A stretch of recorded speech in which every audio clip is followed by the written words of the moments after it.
અમારી મસ્જિદની મદીના મસ્જિદની સામે એકલી ગંદકી આખો દાડો હેડે છે. અમારે હેડવું ચીજ છે. નાખો આ મોટો મુસાફરી હેડો છો. અમારા નાના બચ્ચા બીજો મોટો થાય તો ચૂંટ દવાખાના ખર્ચા ભરે. રોજ બીમારી હોય. તમે કોઈને રજૂઆત કરેલી? આ બોલે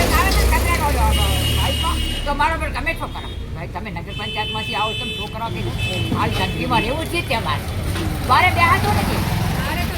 મસ્જિદની હોમે ગલી મોટી શેરીની છે. એ આગળ ગટર કેવી ગંદકી છે. બહાર ગટરનું ભૂંગળું સંડાસ ને ગટર જાજરું એનું ભૂંગળું ફેલાય છે. અંદર ગંદકી આવે. ગટરની બી મચ્છરીઓ. ગટરનો કોઈ ઈલાજ નહીં થતો, નહીં રોડનો કોઈ ઈલાજ થતો.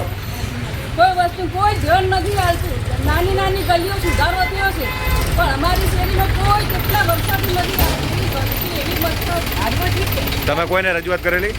તમે કોઈને રજૂઆત કરેલી?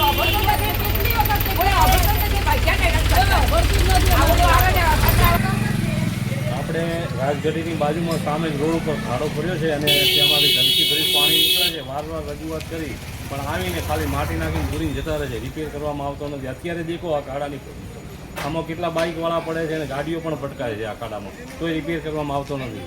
જેમ બને તેમ યુદ્ધના ધોરણે તાત્કાલિક ખાડો બોલવામાં આવે. તમે નગરપાલિકાને કોઈ રજૂઆત કરેલી? નગરપાલિકામાં તો એમ કહે છે કે ત્યાં લેખિતમાં રજૂઆત કરો કે માણસોને કીધું છે અહીં કામ કરવા આવ્યા અહીંયા કે આ રીતનો ખાડો એ કે ત્યાં લેખિતમાં આપવું પડે એમ કે રૂબરૂ નહીં કહેવાનું.